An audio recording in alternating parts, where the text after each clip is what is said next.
ओम शांति। आज प्यारे बाप दादा के अव्यक्त मधुर महावाक्य हैं 25 नवंबर 2026 और रिवाइज डेट है 2 अप्रैल 2008। आज की अव्यक्त मुरली के सार में विशेष बाबा ने वरदान देते हुए नशा दिलाया और साथ में अटेंशन दिलाया कि बाप दादा का वरदान हर बच्चे को हर रोज अमृत वेले भिन्न भिन्न रूपों से यही वरदान मिलता है।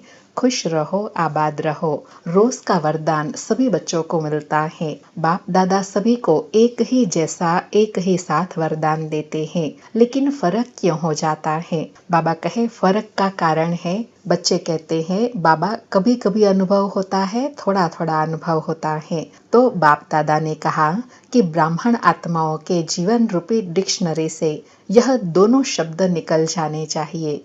कौन कौन से? कभी कभी और थोड़ा थोड़ा।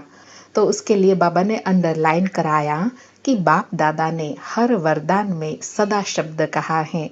सदा सर्वशक्तिवान, सदा शक्तिवान नहीं कहा है, कभी कभी शक्तिवान नहीं कहा है, सदा सर्वशक्तिवान। फिर कहा कि वरदान रूपी बीज को फलीभूत करने का आधार है समय पर कार्य में लगाओ। वरदानों की वृद्धि करने की सहज विधि है समय पर कार्य में लगाना। फिर एग्जाम्पल देते हुए कहा कि आजकल की दुनिया में बॉडी कॉन्शियस के प्यार वाले तो जान भी कुर्बान कर देते हैं। परमात्मा प्यार के पीछे मुश्किल का अनुभव क्यों होता है? बाबा ने कहा और बच्चों ने किया, इतना सहज हो। बाबा कहे बच्चे गीत भी बहुत अच्छा गाते हैं ना।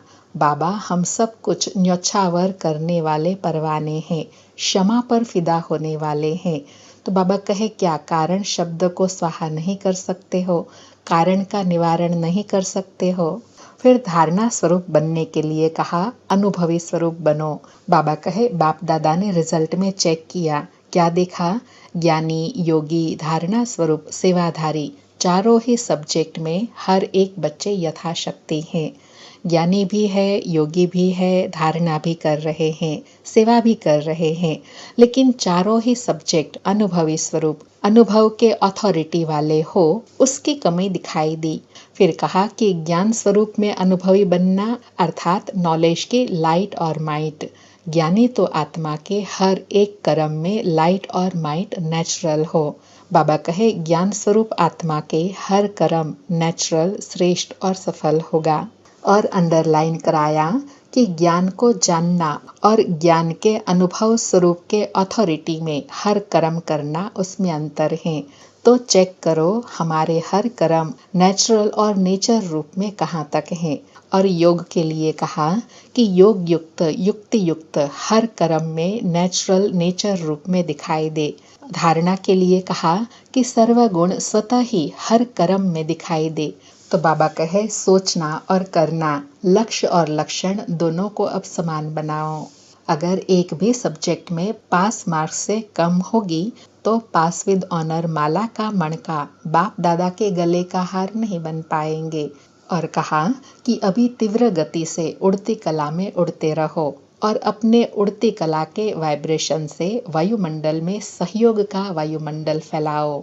आप सब बच्चों ने चैलेंज किया है ना कि प्रकृति को भी परिवर्तन करके ही छोड़ेंगे।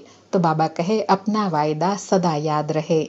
और साथ में कहा कि आप बच्चों ने चैलेंज किया है और दूसरा बाप दादा को भी वायदा किया है कि हम सभी अभी भी आपके कार्य के साथी हैं, परम धाम में भी साथी हैं और राज्य में भी ब्रह्मा बाप के साथी रहेंगे। तो बाबा कहे यह वायदा सभी बच्चों को याद है ना, साथ रहेंगे, साथ चलेंगे। उसके लिए कहा एवर रेडी बनने का अभ्यास करना है।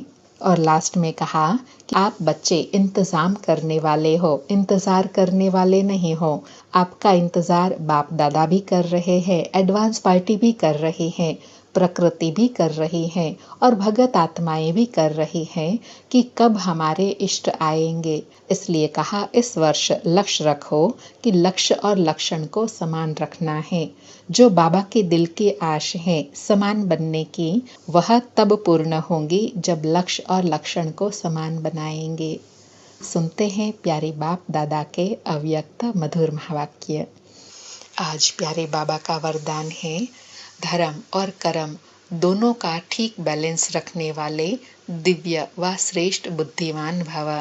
धर्म और कर्म दोनों का ठीक बैलेंस रखने वाले दिव्य व श्रेष्ठ बुद्धिमान भव।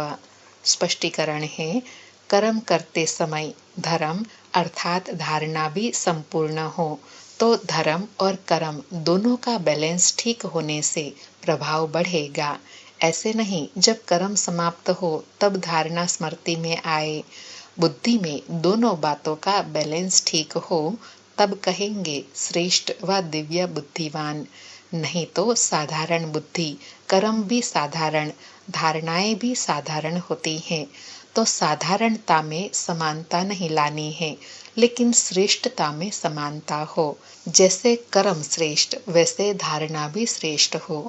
बाबा कहे कर्म और धारणा में जब बैलेंस आएगा तभी आपका प्रभाव बढ़ेगा और उनको ही श्रेष्ठ दिव्य बुद्धिवान कहेंगे। आज का स्लोगन है, अपने मन बुद्धि को अनुभव की सीट पर सेट कर दो तो कभी अपसेट नहीं होंगे। आज के अव्यक्त इशारे हैं, इस अव्यक्ति मास में बंधन मुक्त रहे जीवन मुक्त स्थिति का अनुभव करो। आज बाबा कहे, ज्ञान स्वरूप मास्टर नॉलेजफुल मास्टर सर्वशक्तिमान होने के बाद अगर कोई ऐसा कर्म किया जो युक्त नहीं है वह कर लेते हो तो इस कर्म का बंधन अज्ञान काल के कर्म बंधन से पदम गुणा ज्यादा है। इस कारण बंधन युक्त आत्मा स्वतंत्र न होने कारण जो चाहे वह नहीं कर पाती है। इसलिए युक्त कर्म द्वारा मुक्ति को प्राप्त करो। बाबा कहे, मुक्ति कब होंगी? जब युक्त कर्म करेंगे। और युक्त कर्म का भावार्थ क्या है? मास्टर नॉलेजफुल मास्टर सर्वशक्तिवान की श्रेष्ठ स्थिति में स्थित होकर कर्म करेंगे तब योग युक्त और युक्त कर्म से हर बंधन से मुक्त हो सकते हैं। अच्छा, फिर से प्यारे बाप दादा को शुक्रिया बाबा, शुक्रिया।